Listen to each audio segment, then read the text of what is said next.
अस्सलाम वालेकुम स्टूडेंट्स, आज हम अपने लेक्चर नंबर 25 पर बात करेंगे और लेक्चर नंबर 25 जो है हमारा वो है न्यूक्लियस। तो न्यूक्लियस के हवाले से आप इससे पहले से आशना हैं, रहनुमाई हासिल कर चुके होंगे 9th क्लास में भी कि न्यूक्लियस किस चीज़ को कहा जाता है और न्यूक्लियस किन चीज़ों में मौजूद होता है। प्लांट सेल्स के अंदर मौजूद होता है, एनिमल सेल्स के अंदर मौजूद होता है। तो न्यूक्लियस का क्या रोल है, बुनियादी क्या किरदार है, अगर न्यूक्लियस किसी सेल के अंदर मौजूद ना हो तो किस तरह से सेल वर्किंग करेगा, ये तमाम की तमाम बातें जो है वो आप क्लास 9 में पढ़ चुके होंगे। माना कि आपने पढ़ा ज़रूर है लेकिन इतने डिटेल में नहीं पढ़ा होगा, लेकिन आज जो हम बात करेंगे न्यूक्लियस के हवाले से वो थोड़ी डिटेल में करेंगे। चलते हैं न्यूक्लियस की तरफ। तो न्यूक्लियस स्टूडेंट्स, न्यूक्लियस जैसे सर्कुलर स्ट्रक्चर को जिस साइंटिस्ट ने सबसे पहले डिस्कवर किया था उस साइंटिस्ट का नाम है रॉबर्ट ब्राउन। ठीक है, तो न्यूक्लियस जैसी सर्कुलर बॉडी को जिस साइंटिस्ट ने सबसे पहले डिस्कवर किया था उस साइंटिस्ट का नाम है रॉबर्ट ब्राउन। और रॉबर्ट ब्राउन नामी साइंटिस्ट ने न्यूक्लियस को, इस सर्कुलर शेप बॉडी को डिस्कवर किया था 1831 में। कब किया था? 1831 में एक सर्कुलर बॉडी डिस्कवर हुई थी जिस सर्कुलर बॉडी का नाम न्यूक्लियस रखा गया। और इस सर्कुलर बॉडी का नाम न्यूक्लियस रखा गया और न्यूक्लियस जिस साइंटिस्ट ने नाम रखा उस साइंटिस्ट का नाम जो है रॉबर्ट ब्राउन है। ROBERT, Robert BROWN, brown, 1831। तो nucleus was discovered by the scientist Robert Brown in 1831. Nucleus is a circular shaped structure that are found in the all the living cells like the plants or animals. Nucleus जो है वो दरअसल एक छोटा सा circular structure है जो तमाम लिविंग ऑर्गेनिज्म की बॉडी के अंदर पाया जाता है, चाहे वो प्लांट्स हो या एनिमल्स हो। दुनिया की कोई भी शय हो, चाहे वो चरिंद हो, परिंद हो, हवा में रहने वाले जानदार हो, मिट्टी के नीचे रहने वाले जानदार हो, अगर वो लिविंग हैं, हर लिविंग स्पीशीज के अंदर न्यूक्लियस पाया जाता है। ये बात हो गई क्लियर। तो न्यूक्लियस जो है स्टूडेंट्स एक सर्कुलर स्ट्रक्चर है और ये जो न्यूक्लियस जो होता है वो डबल मेम्ब्रेनस ऑर्गेनल्स है। ये MCQs है। डबल मेम्ब्रेनस ऑर्गेनल्स है मतलब न्यूक्लियस के ऊपर दो लेयर मौजूद होती हैं।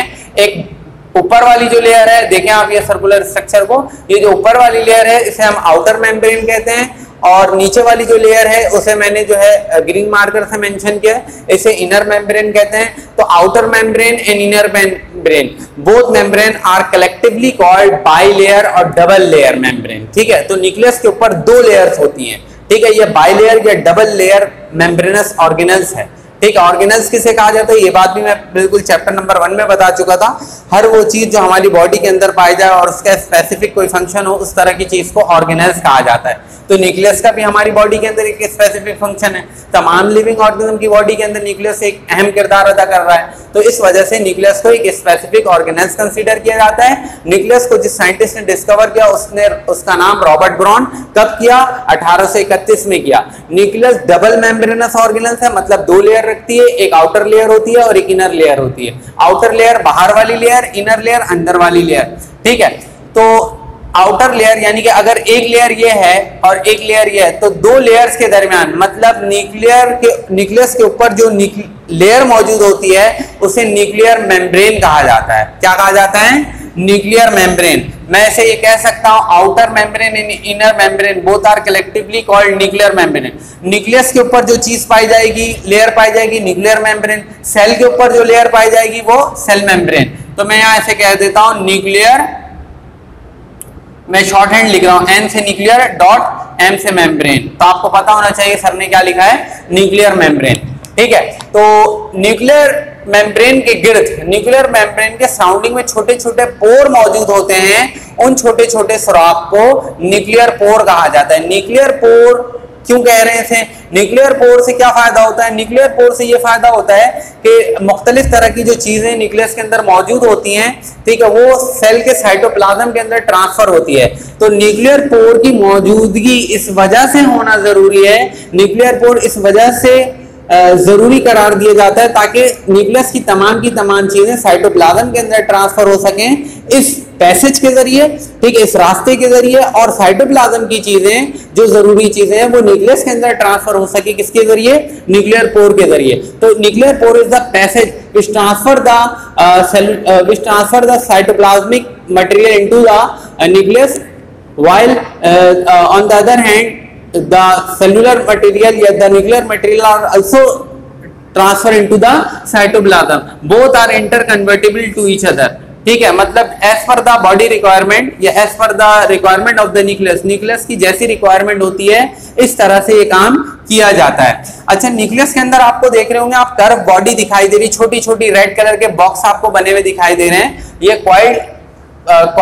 सुपर कॉइलिंग हुई भी होती है, छोटे छोटे लच्छेदार स्ट्रक्चर जो आपको दिखाई दे रहे हैं, उन लच्छेदार स्ट्रक्चर को क्या कहा जाता है बेटा, क्रोमैटिन बॉडी कहा जाता है। इसे क्या कहा जाता है, क्रोमैटिन बॉडी कहा जाता है। तो अच्छा, न्यूक्लियस सर्कुलर शेप स्ट्रक्चर है, ठीक है, ये पूरा का पूरा एक सर्किल है, चांद की तरह, आप लोगों की तरह। वैसे तो चांद होता है तो बिल्कुल गोल है, 14वीं का जिस तरह से चांद होता है इसी तरह से ये भी चीज आपको दिखाई दी जा रही है कि यहाँ पर आप देख रहे हैं सर्कुलर स्ट्रक्चर। ये सर्कुलर स्ट्रक्चर जो है वो दरअसल किसका है, न्यूक्लियस का है, ठीक है। तो न्यूक्लियस के अंदर एक ओवल शेप बॉडी भी मौजूद होती है, उस ओवल शेप बॉडी को न्यूक्लियोलस कहा जाता है। तो बात आपने किस तरह से समझनी है, इस तरह से समझनी है। ये है सेल, क्या है ये, सेल। सेल के अंदर क्या है, ये न्यूक्लियस। सेल के अंदर ये सेल के अंदर क्या पाया जाता है, न्यूक्लियस।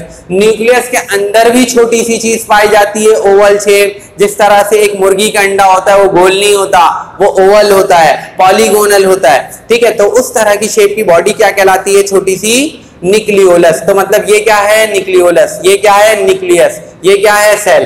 तो सेल के अंदर न्यूक्लियस पाया जाता है और न्यूक्लियस के अंदर ये वाला न्यूक्लियोलस पाया जाता है। बात क्लियर हो गई, वापस आ जाओ अपने लेक्चर पर, ठीक है।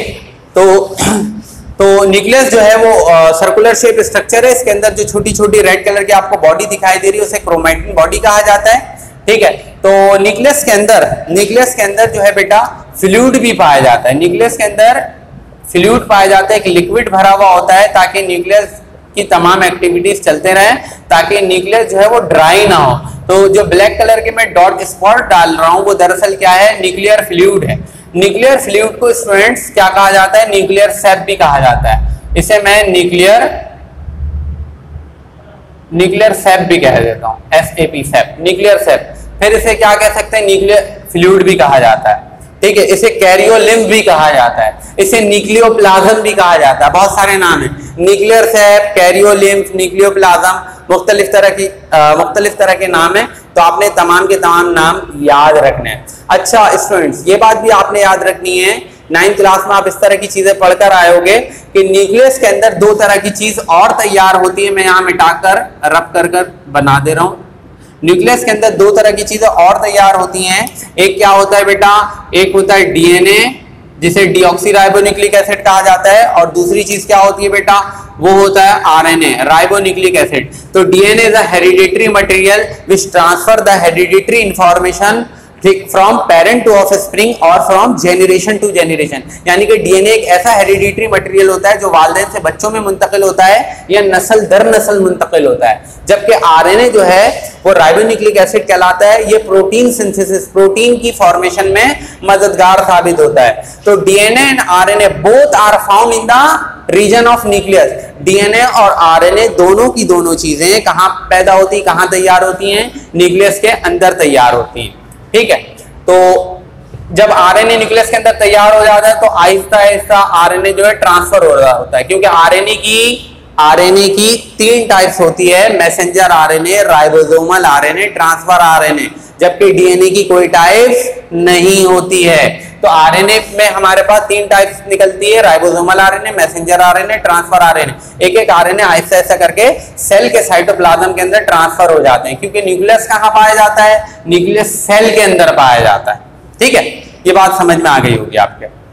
तो स्टूडेंट्स, इसके अलावा फंक्शन ऑफ न्यूक्लियस के ऊपर बात करते हैं। Nucleus control all the vital activities of the cell, ठीक है। न्यूक्लियस जो है वो सेल के अंदर पाया जा रहा है, तो सेल की तमाम केमिकल एक्टिविटीज को जरूरी हरकत और सकनात को, जरूरी काम को, जरूरी एक्टिविटीज को, एसेंशियल और नेसेसरी एक्टिविटीज को कंट्रोल कर रखता है। बिल्कुल इस तरह से जिस तरह से आपकी बॉडी में आपका दिमाग आपके हरकत और सकनात को, आपकी चाहत को, आपके जज्बात को, आपके ख्वाहिशात को, आपके गम को, आपकी खुशी को, ठीक है, आपके एहसासात को, तमाम चीजों को कंट्रोल कर रखने वाला कौन है आपकी बॉडी के अंदर? ये ऊपर की माला में दिमाग, ठीक है, ब्रेन। बिल्कुल इसी तरीके से सेल की तमाम केमिकल एक्टिविटीज को कंट्रोल कर रखने वाली कौन सी चीज है? वो है न्यूक्लियस। तो इस वजह से कहा जाता है nucleus control all the vital activities of the cell, so it is consider as the brain of the cell. ये सेल का दिमाग होता है। कौन? मैं नहीं, आप नहीं, दरअसल न्यूक्लियस। तो न्यूक्लियस जो है वो दरअसल सेल का दिमाग होता है, ठीक है। सेल की तमाम केमिकल एक्टिविटीज को कंट्रोल कर रखता है, ठीक है। ये क्रोमोसोम्स को प्रोड्यूस करता है। कब? जब सेल की तकसीम होती है। न्यूक्लियस में जब भी सेल की तकसीम होती है तो क्रोमोसोम्स को प्रोड्यूस करता है। क्रोमोसोम्स पर भी जाकर अभी बात करेंगे हम, ठीक है। It directly take part in cell division and reproduction. Nucleus और क्या काम कर सकता है कि डायरेक्टली सेल डिवीजन में भी, सेल की तकसीम में भी हिस्सा ले सकता है, रिप्रोडक्शन में भी हिस्सा ले सकता है, तौलीदी अमल भी करता है। न्यूक्लियस जो है वो डीएनए और आरएनए दोनों प्रोड्यूस करता है। ये बात भी आपको दिखा दी, ठीक है। यानी कि सेल के अंदर न्यूक्लियस, न्यूक्लियस के अंदर न्यूक्लियोलस। तो न्यूक्लियस के अंदर जो छोटी सी बॉडी पाई जाती है जिसे न्यूक्लियोलस कहा जाता है। तो न्यूक्लियोलस ओवल शेप बॉडी होती है। अगर कोई यंगर सेल है, अगर कोई प्लांट सेल यंगर है, बिल्कुल यंगर स्टेज पर है, या अगर कोई बच्चा है, कोई लिविंग बॉडी है, यंगर स्टेज पर है, तो न्यूक्लियस जो है वो सेंटर में पाया जाता है। लेकिन जैसे जैसे प्लांट सेल या एनिमल सेल्स मैच्योर होते जाते हैं तो यही न्यूक्लियोलस सेंटर से निकलकर साइड में जाकर, यानी कि वॉल ऑफ द न्यूक्लियस पर, यानी कि वॉल ऑफ द न्यूक्लियस पर जाकर लाई करता है। अगर कोई यंगर सेल है तो न्यूक्लियोलस सेंटर में पाया जाएगा न्यूक्लियस के, और अगर कोई मैच्योर सेल है तो उसमें ये न्यूक्लियोलस सेंटर के बजाय साइड में जाकर लाई करेगा। तो यहां स्टूडेंट्स ये बात खत्म हो गई, ठीक है। और आरएनए जो है वो प्रोटीन के सिंथेसिस में मददगार साबित होता है। स्ट्रक्चर ऑफ क्रोमोसोम्स के ऊपर बात करते हैं स्टूडेंट्स। ये जो आपके पास स्ट्रक्चर आपको दिखाई दे रहा है ये क्रोमोसोम्स का है, ठीक है। हाईली कॉइल्ड क्रोमोसोम्स हैं, बहुत ही ज्यादा थिक और बहुत ही ज्यादा कॉइल्ड, बहुत ही ज्यादा कॉम्प्लेक्स स्ट्रक्चर फॉर्म करने वाली जो चीज है हमारी बॉडी के अंदर वो क्रोमोसोम्स हैं। तो ये आपको हाईली कॉइल्ड। मैं रिजवान भाई से गुजारिश करूंगा इस वीडियो की टाइमिंग बता दें कि ये वीडियो कितनी देर की हो चुकी है।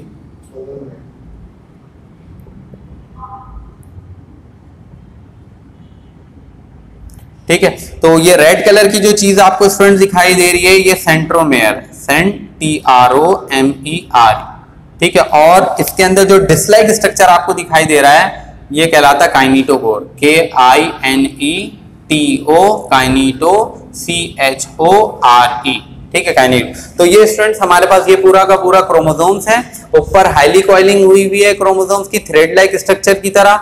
हर एक क्रोमोसोम्स के हर एक आर्म, एक क्रोमोसोम्स के पास 2 आर्म मौजूद होते हैं, ठीक है। तो ये एक पूरा क्रोमोसोम्स है, ठीक है। इस क्रोमोसोम्स में आप ये देखें, ये चीज जो है ना ये क्रोमेटिड्स कहलाती है, इसे आर्म ऑफ द क्रोमोसोम्स कहा जाता है। मतलब मैं यहां से यहां तक की चीज को क्या कह सकता हूं? Arm of the chromosome. तो ये आर्म ऑफ द क्रोमोसोम्स है, ठीक है। ये एक आर्म है, ये दूसरा आर्म है, तीसरा, इस तरह चौथा। तो हर एक आर्म ऑफ द क्रोमोसोम्स, यानी कि क्रोमोसोम्स का हर एक बाजू एक सर्कुलर स्ट्रक्चर से जुड़ा हुआ होता है। उस सर्कुलर स्ट्रक्चर को सेंट्रोमेयर कहा जाता है। तो रेड कलर की जो सर्कल है उसे सेंट्रोमेयर कहा जाता है। ये वाला पार्ट जो है इसे क्रोमेटिड्स कहा जाता है, क्रोमेटिड्स, TIDS। तो इसे क्रोमेटिड्स कहते हैं, इसे आर्म ऑफ द क्रोमोसोम्स भी कह सकते हैं, ठीक है। और अगर 2 एक जैसे क्रोमेटिड्स आपको दिखाई दे रहे हैं, अगर 2 एक जैसे क्रोमेटिड्स आपको दिखाई दे रहे हैं तो उस तरह के क्रोमेटिड्स को आप सिस्टर क्रोमेटिड्स भी कहते हैं, सिस्टर, ठीक है। तो यहां पर स्टूडेंट्स ये क्रोमोसोम्स का टॉपिक जो है स्ट्रक्चर हमने पढ़ लिया। इसके अलावा आपको ये पता होना चाहिए कि क्रोमोसोम्स जिन चीजों से मिलकर बनता है वो चीज प्रोटीन और डीएनए, ठीक है। यानी कि क्रोमोसोम्स की फॉर्मेशन जो हो रही है, मैन्युफैक्चरिंग जो हो रही है वो 2 चीजों से हो रही है। एक चीज क्या है हमारे पास? प्रोटीन, और ये बात मैं आपसे एमसीक्यूज में पूछूंगा, ये प्रोटीन है और डीएनए।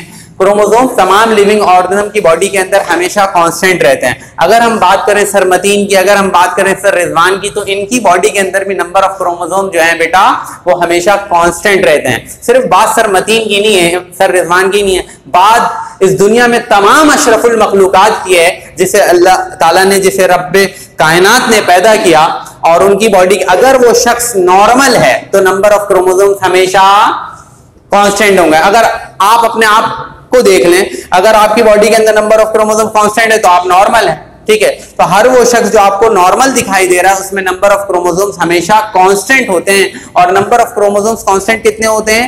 अगर मेल है या फीमेल है, अगर कोई शख्स नॉर्मल है तो नंबर ऑफ क्रोमोसोम्स की तादाद 46 होगी। सर मतीन के अंदर भी 46 है, सर शारिक अंसारी के अंदर भी 46 है, रिजवान भाई के अंदर भी 46 क्रोमोसोम्स मौजूद हैं। अगर कोई बच्चा आपको रिश्तेदारों में, गली मोहल्लों में, अजीज और अकारिब में, ठीक है, माजूर दिखाई दे रहा है या कोई एबनॉर्मल साइन और सिम्टम दिखाई दे रहे हैं, तो यकीनी तौर पर आप आंख बंद करके कह सकते हैं ये बात कि उस बच्चे के अंदर नंबर ऑफ क्रोमोसोम्स की कोई कमी है।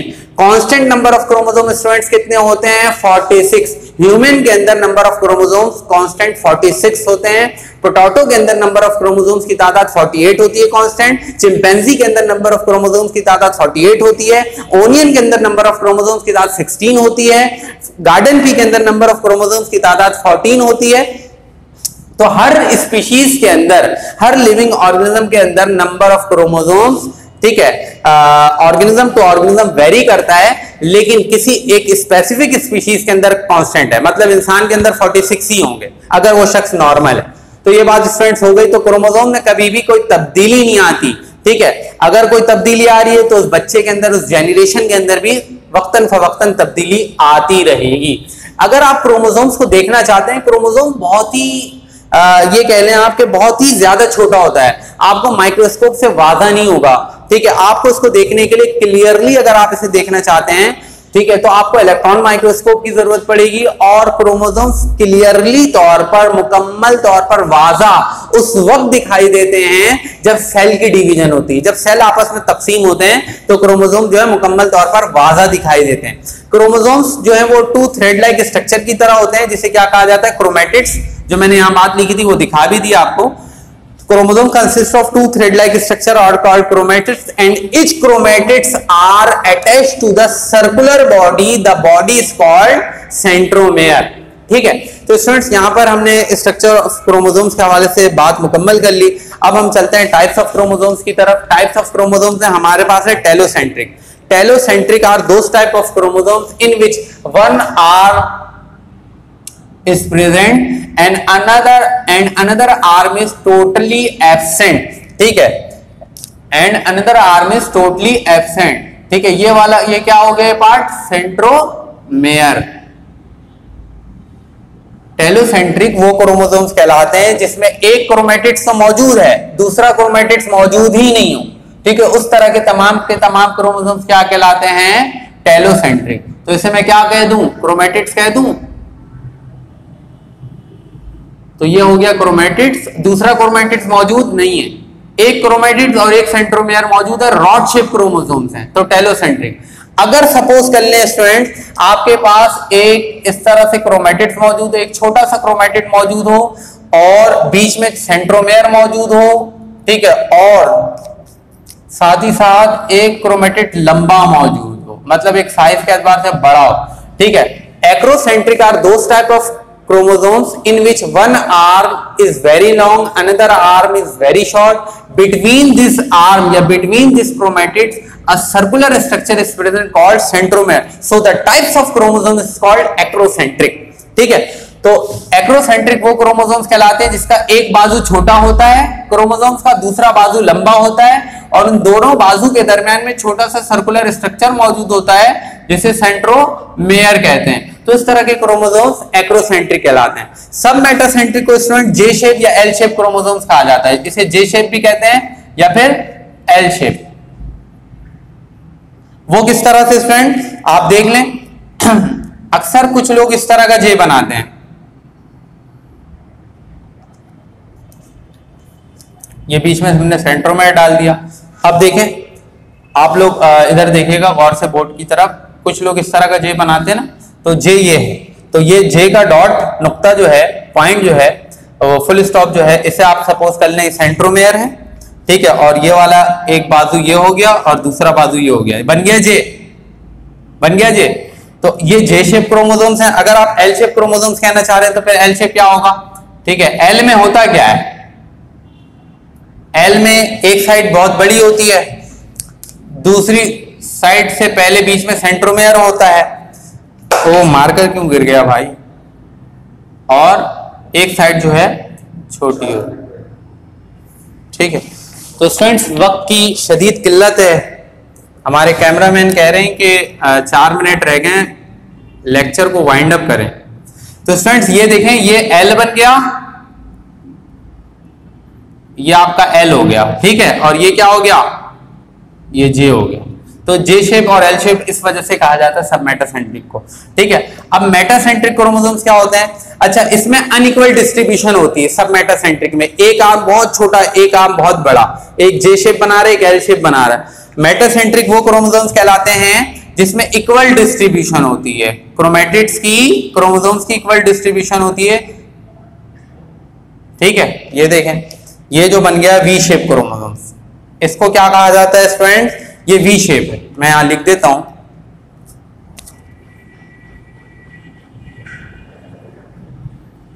स्टूडेंट जब तक आप खुद नहीं पढ़ेंगे घर पे तब तक चीजें और मजीद क्लियर नहीं होंगी, तो इससे कोशिश करें कि आप घर पे भी इसे खुद इन चीजों को स्टडी करें ताकि आपकी चीजें मजीद क्लियर हो सकें। तो स्टूडेंट्स यहाँ पर मेटासेंट्रिक क्रोमोसोम्स खत्म हो गया हमारा। इसके बाद एंडोप्लाज्मिक रेटिकुलम का आगाज करते हैं। एंडोप्लाज्मिक रेटिकुलम क्या है, endoplasmic reticulum are the fine tube like structure, endoplasmic reticulum are fine tube like structure which extend from cell membrane to the nuclear membrane. Endoplasmic reticulum दरअसल एक फाइन ट्यूब लाइक स्ट्रक्चर है जो cell membrane से nuclear membrane की तरफ जो है बढ़ रहा होता है, या सेल मेम्ब्रेन से न्यूक्लियर मेम्ब्रेन की तरफ मौजूद होता है, ठीक है। ये एंडोप्लाज्मिक रेटिकुलम जो है किस चीज का बना हुआ होता है, ये एमसीक्यूज है फ्रेंड। एंडोप्लाज्मिक रेटिकुलम जिस चीज का बना हुआ होता है वो लाइपोप्रोटीन है, ये बात मैं एमसीक्यूज में आपसे पूछूंगा। एंडोप्लाज्मिक रेटिकुलम की 2 टाइप्स होती है, एक कहलाता है SER smooth endoplasmic reticulum, RER rough endoplasmic reticulum. तो स्मूथ एंडोप्लाज्मिक रेटिकुलम के पास राइबोसोम्स मौजूद नहीं होते क्योंकि उनकी सरफेस जो होती है बहुत ज्यादा स्मूथ होती है, स्मूथनेस की वजह से राइबोसोम्स वहां अटैच नहीं हो पाते। तो स्मूथ एंडोप्लाज्मिक रेटिकुलम को ए ग्रैनुलेटेड एंडोप्लाज्मिक रेटिकुलम भी कहा जाता है, और रफ एंडोप्लाज्मिक रेटिकुलम को ग्रैनुलेटेड एंडोप्लाज्मिक रेटिकुलम भी कहा जाता है। तो स्मूथ एंडोप्लाज्मिक रेटिकुलम की सरफेस पर राइबोसोम्स मौजूद नहीं होते, ठीक है। ये कहां पाए जाते हैं, स्टेरॉइड प्रोड्यूसिंग सेल्स में पाए जाते हैं जहां पर चर्बी और रोगनियात और कोलेस्ट्रॉल की फॉर्मेशन होती है। स्मूथ एंडोप्लाज्मिक रेटिकुलम वहां पर पाए जाते हैं, लाइक लीवर में पाए जाते हैं, मसल्स में पाए जाते हैं। हमारी स्किन के अंदर कहां पे मौजूद होते हैं, हमारी स्किन में स्मूथ एंडोप्लाज्मिक रेटिकुलम का किरदार ये होता है कि ये विटामिन डी कोलेस्ट्रॉल को हमारी स्किन जो है ना, ये हमारी स्किन के नीचे एडिपोज टिश्यूज होती है, एक लेयर होती है जिस टिश्यूज को एडिपोज टिश्यूज कहा जाता है। उस एडिपोज टिश्यूज के अंदर कोलेस्ट्रॉल मौजूद होता है। तो जब कभी सूरज की रोशनी हमारे स्किन के ऊपर पड़ती है तो इस स्मूथ एंडोप्लाज्मिक रेटिकुलम क्या करता है, ठीक है, स्मूथ एंडोप्लाज्मिक रेटिकुलम कोलेस्ट्रॉल को विटामिन डी के अंदर कन्वर्ट कर देता है। जबकि रफ एंडोप्लाज्मिक रेटिकुलम के पास राइबोसोम्स मौजूद होते हैं आउटर सरफेस पे। तो यहाँ पे देखिए जो छोटे छोटे मॉलिक्यूल्स आपको दिखाई दे रहे हैं वो क्या हैं, राइबोसोम्स हैं, तो रफ एंडोप्लाज्मिक रेटिकुलम की सरफेस पर राइबोसोम्स मौजूद होता है, स्मूथ एंडोप्लाज्मिक रेटिकुलम की सरफेस पर राइबोसोम मौजूद नहीं होता। और रफ एंडोप्लाज्मिक रेटिकुलम जो है स्टूडेंट्स वो प्रोटीन की सिंथेसिस में मददगार साबित होता है, लाइक पैंक्रियाज वगैरह पे, सैलिवरी ग्लैंड्स ऑफ मैमल्स में। तो स्टूडेंट्स ये इन चीजों को अच्छी तरीके से पढ़ लीजिएगा। इंशाल्लाह आपसे नेक्स्ट लेक्चर में फिर से मुलाकात होगी, उस वक्त तक के लिए मैं इजाजत चाहूंगा। अल्लाह हाफिज।